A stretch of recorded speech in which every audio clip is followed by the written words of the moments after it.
Boa noite. Nós agradecemos a presença de todos esta noite que estão aqui conosco para mais uma vez nós adorarmos ao Senhor. E já acabamos de cantar as músicas, daqui a pouco nós iremos cantar mais uma música, mas neste momento é o momento onde nós estaremos meditando na palavra do Senhor. Eu peço que todos se coloquem em suas Bíblias. Hoje o texto que nós iremos meditar vai ser o texto de Marcos capítulo 3, do versículo 20 ao versículo 30.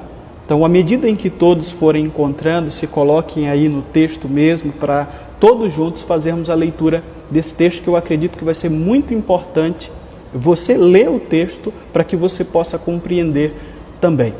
O texto diz assim: Então Jesus entrou numa casa e novamente reuniu-se ali uma multidão, de modo que ele e os seus discípulos não conseguiam nem comer. Quando seus familiares ouviram falar disso, saíram para apoderar-se dele, pois diziam: ele está fora de si. E os mestres da lei, que haviam descido de Jerusalém, diziam: ele está com Beelzebu. Pelo príncipe dos demônios é que ele expulsa demônios. Então Jesus os chamou e lhes falou por parábolas: como pode Satanás expulsar Satanás? Se um reino estiver dividido contra si mesmo, não poderá subsistir. Se uma casa estiver dividida contra si mesma, também não poderá subsistir. E se Satanás se opuser a si mesmo e estiver dividido, não poderá subsistir. Chegou o seu fim, ele diz: de fato, ninguém pode entrar na casa do homem forte e levar dali os seus bens, sem que antes o amarre. Só então poderá roubar a casa dele. Eu lhes asseguro que todos os pecados e blasfêmias dos homens lhes serão perdoados. Mas quem blasfemar contra o Espírito Santo nunca terá perdão. É culpado de pecado eterno. Jesus falou isso porque eles estavam dizendo: ele está com o espírito imundo. Essa é a leitura da palavra do Senhor que nós estaremos meditando esta noite. E antes disso, nós estaremos orando ao Senhor, pedindo para que Ele abra os nossos corações, para que assim a Sua palavra encontre morada em nossos corações e transforme as nossas vidas. Senhor, nosso Deus e Pai, nós glorificamos e exaltamos o Teu santo nome por Tua palavra que está diante de nós. Nós te pedimos que ela transforme os nossos corações esta noite. E não apenas esta noite, que ela possa continuar transformando a cada dia os nossos corações, as nossas vidas, para que de fato nós vivamos em conformidade com a Tua vontade. É o que eu te peço e te agradeço em nome de Jesus. Amém. Meus irmãos, hoje nós estamos retornando ao nosso tema anual, que é unidade na diversidade. E esse texto de Marcos que nós acabamos de ler estava dentro do nosso cronograma para que nós pudéssemos meditar sobre ele. E o que nós percebemos aqui é que a Bíblia é tão enfática quando ela fala sobre a unidade, que o próprio Jesus diz que nem o inferno pode resistir ou subsistir se ele estiver dividido. Eu acredito que isso deve ser meditado de uma forma muito profunda por nós. Aqui eu quero fazer algumas considerações iniciais de coisas, de fatos que eu tenho visto na atualidade e durante a história da igreja. É notório que desde o início da igreja, a igreja tem tido muita dificuldade de andar em unidade. A gente percebe isso logo quando Jesus Cristo chamou os 12. A gente percebe isso quando a igreja se torna mais ampla em Atos e durante toda a história. Isso se dá principalmente por conta da nossa natureza pecaminosa, que continua a atuar em nossas vidas, que milita o tempo todo contra aquilo que o Espírito Santo de Deus o tempo todo está querendo fazer em nossas vidas. A gente olha, por exemplo, para o ministério de Jesus. Jesus Cristo está prestes a ser crucificado, mas ele ora pela unidade da igreja porque entende que isso é muito importante. Jesus Cristo orou para que nós fôssemos um, a semelhança da unidade que existe entre ele e o Pai. Ele diz que como resultado dessa unidade que nós iríamos viver, o mundo iria reconhecer que Cristo é o Salvador. A Igreja Apostólica entendeu isso. A Igreja Apostólica viveu isso mesmo dentro de suas limitações. E ela experimentou um crescimento profundo, porque procurou viver conforme aquilo que Jesus Cristo orou por ela. Tanto é que em Atos capítulo 2, versículo 44, Lucas vai dizer assim: todos os que criam mantinham-se unidos e tinham tudo em comum. De fato, ele está refletindo que a morte de Cristo no Calvário transformou tanto a vida daquelas pessoas que elas procuraram viver em unidade, porque o Espírito Santo de Deus atuava para que a igreja vivesse em unidade. Todavia, a igreja do nosso século, a igreja deste século, parece não atentar mais para isso. Eu tive meditando esses dias que o século XXI, sem dúvida, ficou marcado pela divisão, tanto no âmbito denominacional, quanto no âmbito teológico, da vida da igreja. Foi um século que surgiram várias denominações, refletindo justamente a falta de unidade que a igreja experimentou. Eu me arrisco a dizer que os séculos 20 e o século 21 foram os momentos onde a igreja mais andou dividida. E como se não bastassem as divisões teológicas dos séculos 20 e 21 e as divisões também denominacionais desses dois séculos, agora nós nos encontramos em outro momento de divisão.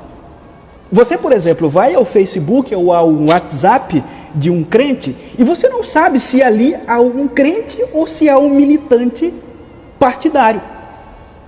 E eu me refiro não apenas a uma visão de direita ou uma visão de esquerda, eu me refiro aos crentes de uma forma geral. Quando o vírus chegou, eu pensava que talvez os cristãos fossem unir-se em oração e a igreja iria sair mais forte diante disso. Mas parece que cada dia que passa, as coisas pioram. A igreja se divide mais. A igreja de Cristo enfrenta atualmente uma crise diabólica de falta de unidade. Eu me arrisco a dizer isso. E com isso não consegue fazer Cristo conhecido. Não consegue corresponder à oração que Cristo fez quando estava prestes a ser preso e crucificado. Esse tipo de comportamento impera por causa da falta de compreensão sobre a natureza de Cristo. Onde não há uma compreensão sobre a natureza verdadeira de Cristo, há falta de unidade. E quando nós olhamos para esse texto aqui, a gente vai perceber que a falta de compreensão sobre a natureza de Cristo leva à condenação eterna.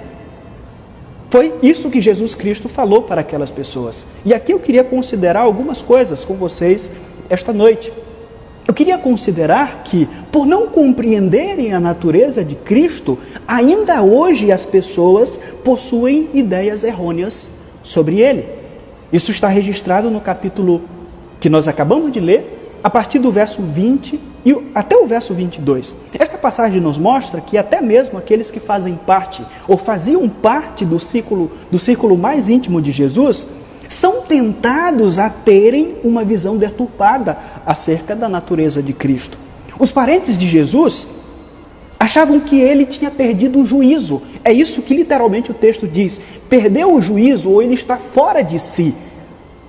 Marcos descreve esse sentimento que é colocado para fora da própria família de Jesus. Está muito evidente que a família dele não havia ainda conseguido compreender a sua natureza messiânica, assim como alguns cristãos não entenderam que Jesus Cristo não se encaixa de forma alguma no sistema político ou nas crenças religiosas que elas possuem. Por mais que Jesus fosse diferente dos demais homens, a família de Jesus não conseguia compreender que ele era Deus. Desde criança, a sua história havia sido diferente. É isso que os evangelhos nos falam, principalmente o evangelho que Mateus escreveu e o evangelho que Lucas escreveu. Sua concepção foi um milagre. Seu nascimento foi algo estritamente programado por Deus. É isso que a Bíblia diz. No entanto, sua mãe e seus irmãos não conseguiam compreender profundamente isso. E com isso, não conseguiam entender a obra salvífica de Cristo. É isso que o versículo 32 desse mesmo capítulo vai dizer. Eles foram procurar Jesus, a mãe de Jesus estava no meio. Por outro lado, os escribas afirmavam que Jesus estava endemoninhado. O contexto desse texto aqui é mais amplo. Quando você ler Mateus, capítulo 12, versículo 22, Mateus vai dizer que o contexto, o que estava acontecendo aqui, é que Jesus curou um endemoninhado, cego e mudo. É por causa disso que eles estão fazendo esse comentário. Quando você ler Lucas, em Lucas capítulo 11, do versículo 1 ao versículo 4, ele afirma que Jesus estava expulsando demônios mudo. O que nos dá a entender que é o mesmo relato dos três. Embora este acontecimento não seja colocado por Lucas, este é o contexto da discussão. Jesus havia expulsado demônios. Os fariseus diziam que Jesus estava possuído por Belzebu, que é o senhor das moscas, que era uma divindade dos filisteus. Acreditava-se naquela época que Belzebu era o príncipe dos espíritos maus. Por isso seu nome se tornou sinônimo para Satanás. Jesus tem uma vida moral totalmente inquestionável no meio daquela sociedade. Ele também realizava milagres que eram inquestionáveis. E como os líderes judaicos não tinham como negar tudo aquilo que estava acontecendo, agora eles começam a desferir um ataque contra Jesus. Eles afirmam que Jesus Cristo está possuído por Satanás, para que assim o seu ministério caísse em descrédito pelas pessoas. Eu não sei se você já foi difamado por alguém. Eu não sei se as pessoas já disseram ou inventaram coisas bárbaras a seu respeito. Eu quero te dizer esta noite que o mal que existe no ser humano é totalmente inescrupuloso. E quando ele se junta ao sumo mal, se torna mortal. Esse texto nos mostra isso de uma forma muito clara. Para você que brinca de ser cristão ou de ser religioso, eu quero te dizer uma coisa. O diabo não está brincando de ser diabo. Esse texto vai nos mostrar. E para alcançar o seu propósito ou os seus propósitos, ele é capaz de fazer qualquer coisa. É isso que esse texto nos mostra. Ele se transformará em bem e até mesmo tentará provar que o bem, na verdade, é o mal. A sociedade que nós vivemos está tentando mostrar isso o tempo todo, a inversão de valores que todos os dias a gente ouve falar. Existem pessoas que estão vivendo longe de Deus e tentam mostrar que elas são melhores do que aqueles que têm procurado servir ao Senhor. E constantemente desferem ataques contra aqueles que servem a Deus, dizendo que, na verdade, eles são hipócritas. A maior prova disso está bem aqui diante de nossos olhos. Pessoas que, com uma mente satânica, tentam atribuir as obras de Cristo ao seu senhor, Satanás. Esse texto nos mostra isso nesta primeira parte. Eu queria continuar com vocês considerando um segundo tópico que vai a partir do versículo 23 ao versículo 27. Por não compreenderem a natureza de Cristo, as pessoas ainda acham que um reino dividido se manterá em pé. É isso que Jesus coloca no texto aqui. A resposta de Jesus aos escribas foi que eles não conseguiram compreender o óbvio. Esses mestres judaicos estavam tão empenhados em desacreditar aquilo que Jesus Cristo estava fazendo, que eles não perceberam que não havia lógica em suas afirmações ou em sua afirmação. A lógica de Jesus foi que um reino com problemas internos não subsistirá. Uma casa dividida contra si mesma não poderá manter-se em pé. Isso, aquelas pessoas já sabiam. Os historiadores são enfáticos em uma coisa muito importante. Os historiadores dizem o seguinte: o Império Assírio caiu por falta de unidade. Houve um período em que constantes divisões começaram a acontecer e o Império Assírio desmoronou. Aqueles líderes que estão acusando Jesus Os escribas eram estudiosos disso. Eles sabiam porque o Império Assírio não existia mais. O Império Assírio era conhecido por eles. Historiadores dizem que, depois da morte de Nabucodonosor, o Império Babilônico enfrentou muitas divisões. Muitos reis vão surgindo e vão sendo assassinados. E por isso o reino foi sendo enfraquecido e o reino caiu. Aquelas pessoas sabiam disso. Eu tenho certeza de que elas ficaram profundamente tocadas com a realidade que elas levantaram e com o confronto que Jesus lhes faz. Eu quero continuar pensando da forma com que aquelas pessoas entenderam aquilo que Jesus Cristo estava dizendo. Eu quero acrescentar mais um exemplo histórico que fazia parte da vida dos judeus daquela época. Em 63 a.C., o general romano Pompeu Magno recebeu um pedido de ajuda lá da região da Judéia, da região daquelas pessoas. João Hircano II e Aristóbulo II, que eram dois irmãos, estavam brigando por causa do reino dos Asmoneus. A mãe morreu, ela deixou o reino para João Hircano II, só que o outro não aceitou e a briga foi feia. E eles começaram a guerrear entre si, e aí Pompeu foi acionado. E Pompeu foi lá, acabou com a briga, e a partir dali, depois que ele conquistou Jerusalém, a independência de Jerusalém acabou. A independência dos judeus acabou. Foi a partir dali que os romanos tomaram de conta daquela região. Aquelas pessoas sabiam disso. Elas constantemente estavam sendo humilhadas pelo Império Romano como resultado de um reino dividido. Quando o pecado cega o ser humano, até mesmo os seus raciocínios mais básicos são comprometidos. Eles não conseguiam entender isso. E Jesus fala aqui para ver se os seus olhos se abrem, para que eles pudessem compreender essa realidade. Então Jesus dá o checkmate em seus adversários, ou em seus acusadores. Ele diz assim: se Satanás se levantou contra si mesmo, Satanás não pode manter-se em pé. Isso seria ilógico. Um reino dividido continuar em pé. Satanás dividido contra si mesmo continuar em pé. Assim como é ilógico nós continuarmos divididos e, diante dessa divisão, acharmos que nós iremos continuar ou iremos servir ao Senhor. A divisão não produz nada. Precisamos entender isso como cristãos. Se nós continuarmos achando que divididos nós iremos servir ao Senhor, na verdade nós estamos enganados.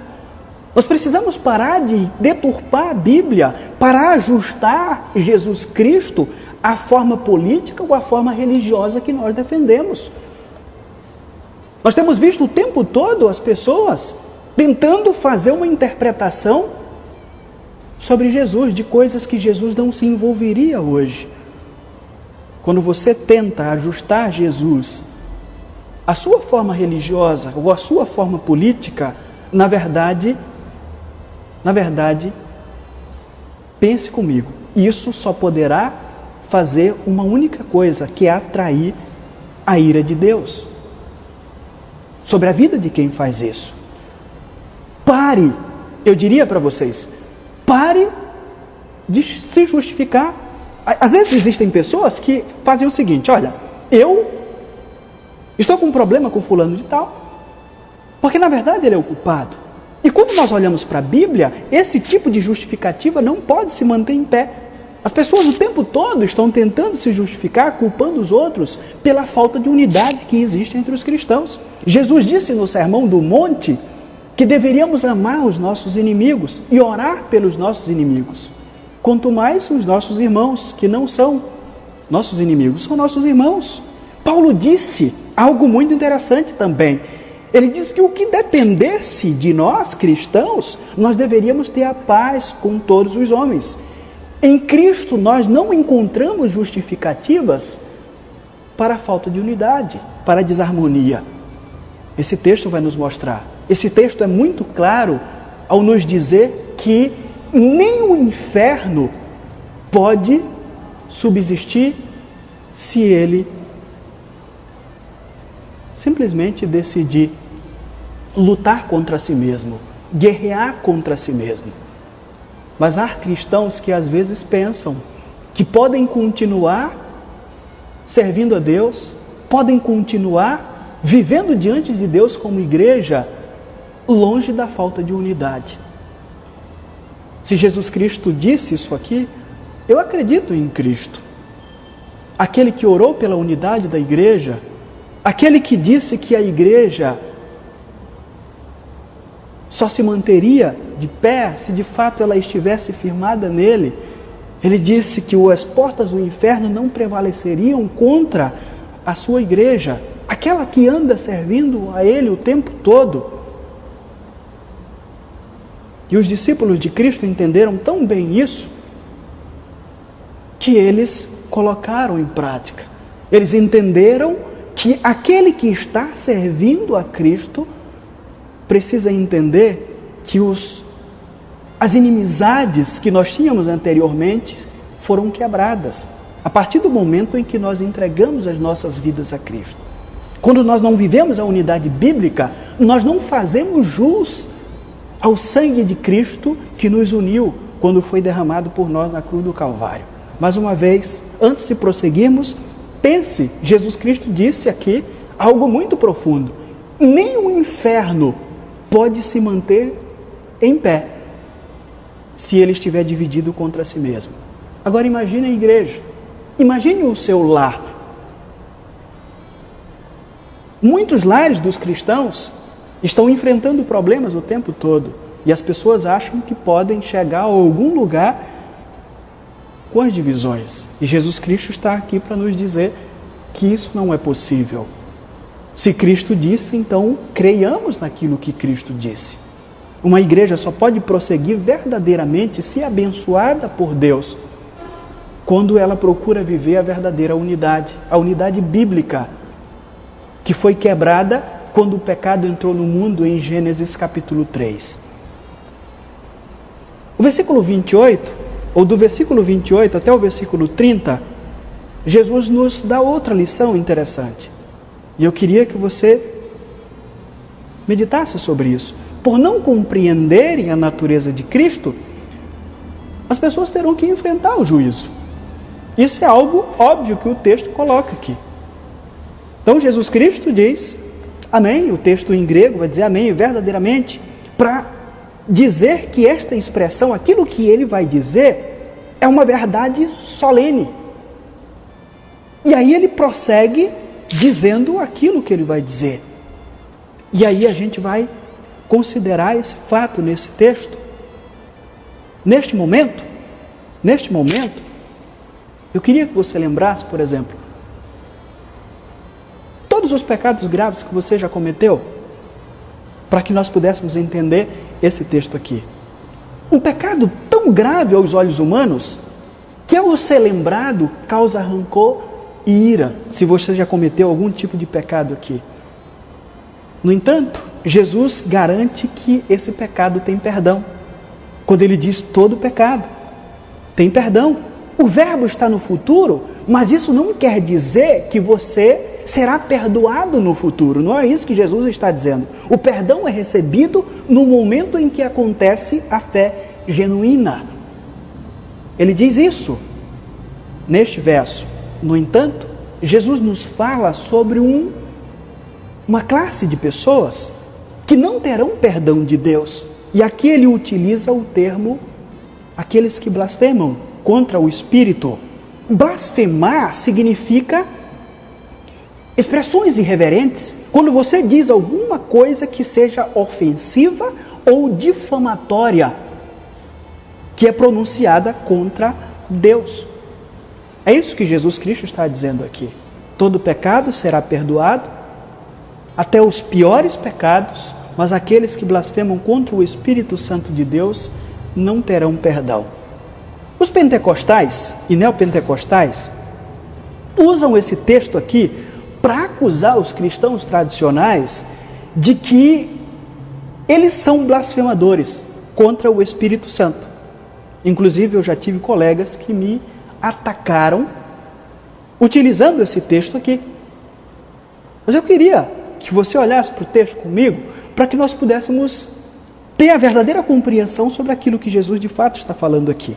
Seria essa a ideia? Jesus está dizendo aqui que aquele que não acredita em profecias, atualmente, ou em línguas estranhas, ou em um batismo com o Espírito Santo, como resultado aí falar em línguas estranhas, é essa pessoa que é o blasfemador contra o Espírito Santo de Deus? Eu queria que você olhasse comigo esse texto para nós vermos se essa acusação de fato é verdadeira, quando nós olhamos mais de perto para o texto. Eu queria que você considerasse aí comigo algumas questões. O que envolve, de uma forma geral, aquilo que Jesus Cristo está dizendo aqui? Jesus Cristo havia iniciado um ministério público que já durava cerca de 2 anos quando isto aconteceu. Nesse período de tempo, ele já havia realizado vários milagres que provavam de fato que ele era o Cristo e que os fariseus deveriam acreditar nisso. Porém, os fariseus dizem que Jesus fazia milagres através de um poder satânico. Em Mateus capítulo 3, versículo 16, temos Jesus recebendo o poder do Espírito Santo ao ser batizado. A Bíblia não relata nenhum milagre de Cristo até esse momento em que ele é batizado pelo Espírito Santo. Ele só começou a mostrar quem realmente ele era depois que ele recebeu o poder espiritual do céu, com o cumprimento da profecia que havia sido dita sobre ele, registrada em Isaías capítulo 61, do versículo 2 ao versículo 12. Acompanhe o raciocínio. Entretanto, os fariseus disseram que Jesus agia através de um poder satânico. Os fariseus poderiam dizer tudo o que quisessem de Cristo, mas falar mal do autenticador da divindade de Cristo, do ministério de Cristo, daquilo que Cristo estava fazendo, não tinha perdão. É isso que Jesus Cristo está dizendo. Com tudo que os fariseus viram, eles deveriam concluir o contrário. Eles deveriam crer. A aplicação deste texto aqui para nós hoje é que este foi um acontecimento histórico, não podendo ser repetido outra vez.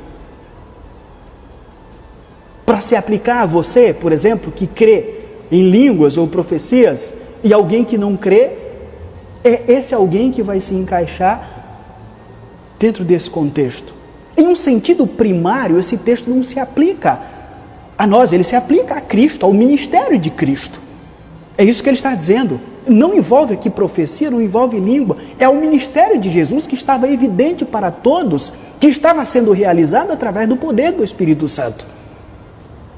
Eu acho que é muita ousadia um crente colocar isso dizendo que é para si. É um egoísmo tremendo. Jesus não está dizendo que quem não acredita em língua estranha, quem não acredita em profecias, como o movimento pentecostal, o movimento carismático, quem não acredita nisso, está blasfemando contra o Espírito. Não é isso que Jesus Cristo está falando. Eu tenho colegas, tenho amigos que fazem parte desse contexto. Mas o que nós precisamos ver é aquilo que está na Bíblia. Jesus Cristo não está falando isso. Ele está falando algo sobre ele, sobre o ministério dele. E não sobre a forma de você entender a Bíblia. No entanto, nós precisamos entender que esse texto deixa muito claro que aquele que continuar com o coração endurecido diante da grandiosa obra da salvação que Cristo realizou na cruz do Calvário, esse não terá perdão. Porque aquilo que Jesus Cristo lançou mão de fazer no momento em que ele veio a esse mundo, continua acontecendo. Aquilo que Jesus Cristo profetizou que iria acontecer, através do seu ministério poderoso, continua acontecendo. O próprio coronavírus que está aí é um cumprimento daquilo que Jesus Cristo disse. É um cumprimento. O pastor reformado Arthur Pink disse que nada pode acontecer por acaso em um mundo que é governado por Deus. Às vezes alguns cristãos acham que pode acontecer, mas não pode. Isso é resultado daquilo que a Bíblia diz que iria acontecer, aquilo que Cristo disse que iria acontecer.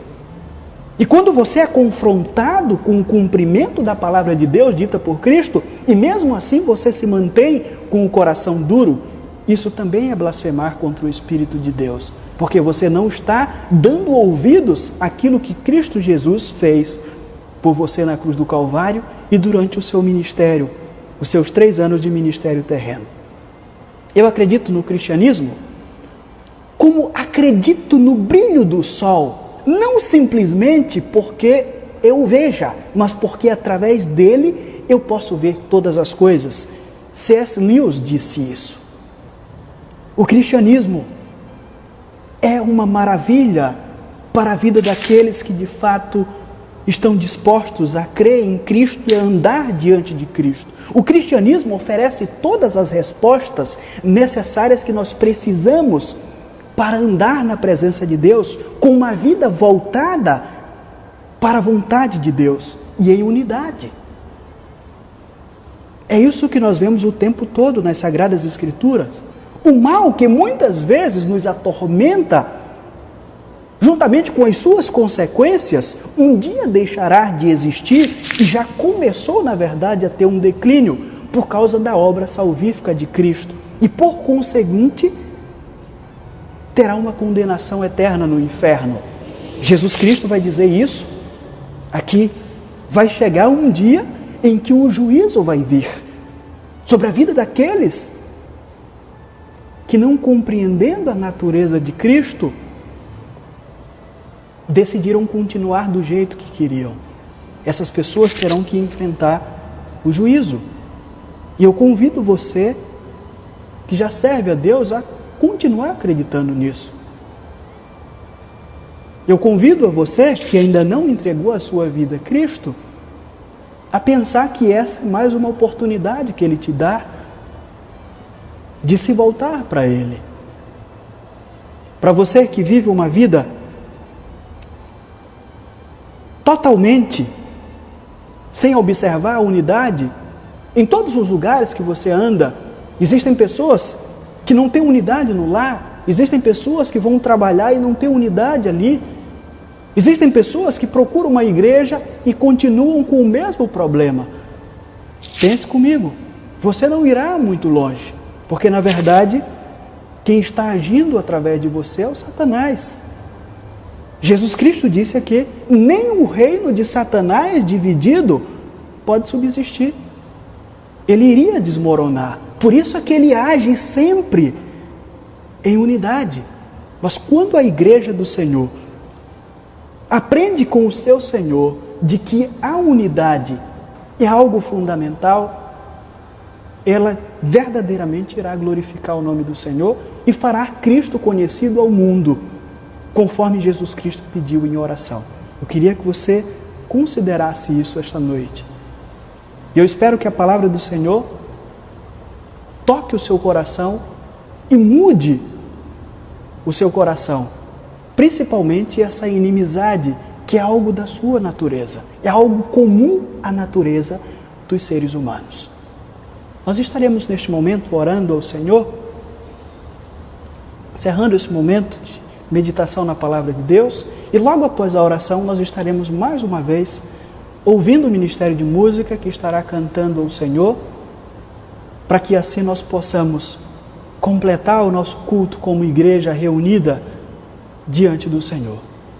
Feche os seus olhos e vamos orar ao Senhor. Pai, nós glorificamos e exaltamos o Teu santo nome, porque a Tua bondade é maravilhosa. E todas as vezes que a Tua palavra é verdadeiramente exposta diante de nós, haverá uma mudança profunda. Eu te peço que o teu povo, que está agora em casa, aqueles que estão com medo, aqueles que estão com fé, independentemente do seu estado espiritual, que todos os teus servos meditem profundamente naquilo que a tua palavra acabou de nos dizer. Se eles não lembrarem de tudo aquilo que nós falamos aqui, mas que os teus servos lembrem principalmente de que um reino dividido contra si mesmo não pode subsistir. Jesus Cristo disse isso. Jesus Cristo disse que nem o inferno poderia subsistir se ele agisse dessa forma. Eu te peço que a cada dia a unidade seja buscada por nós, para que assim o teu nome seja glorificado através de nossas vidas. Que o mundo que está aí fora não tenha uma falsa visão do Evangelho por conta da nossa falta de unidade. Que o teu Santo Espírito a cada dia opere para que a inimizade que existe entre nós venha se transformar em um amor profundo, a semelhança da unidade que existe entre o Pai e o Filho. É o que nós te pedimos, em nome de Jesus Cristo, Pai, nós te agradecemos.